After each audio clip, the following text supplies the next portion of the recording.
Ayatollah Khamenei, tweeted almost every day, "Death to Israel." I want to see no nuclear weapon in Iran.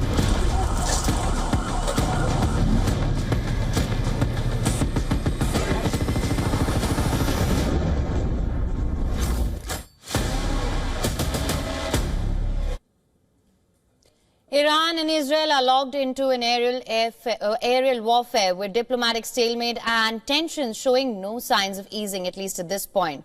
Earlier, we also spoke to Ruthie Bloom, former advisor in the office of Prime Minister Netanyahu, author, award-winning columnist. Let's just listen into what she had to say about this. I believe that this war, if Israel succeeds at victory in it, and that is destroying Iran's nuclear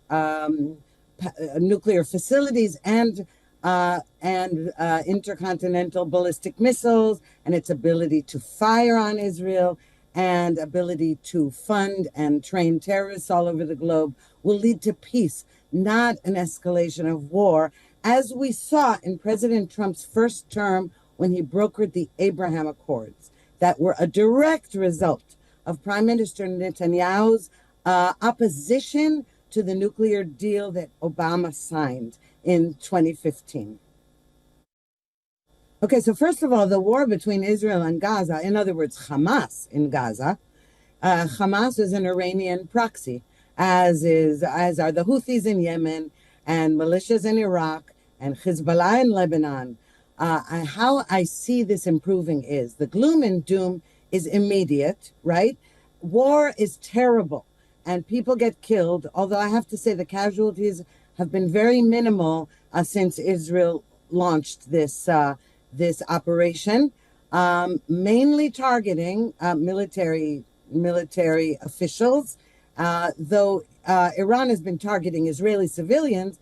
Even Israeli casualties have been low.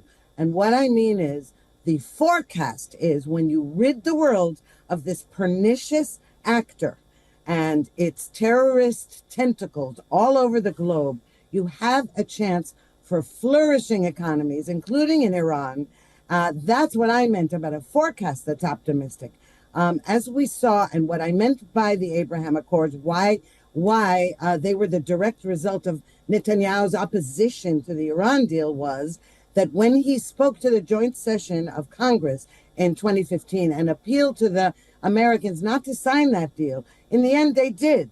But after his speech, the representatives of the Gulf states came to him and they said, wow, you stood up to the President of the United States about Iran, and Iran is our worst enemy. And that began the path to the Abraham Accords, the peace accords that caused a lot of flourishing economics between Israel and the Gulf, tourism exchanges, agriculture, medical exchanges. It was beautiful. And then Saudi Arabia was on the verge of joining.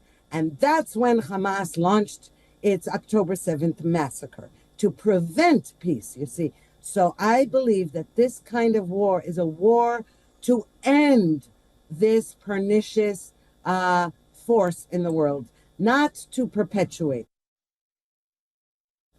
Well, I don't know that the Israeli government has a plan for Iran for the day after. Iran is an independent people, an independent country. I can tell you what the hope is.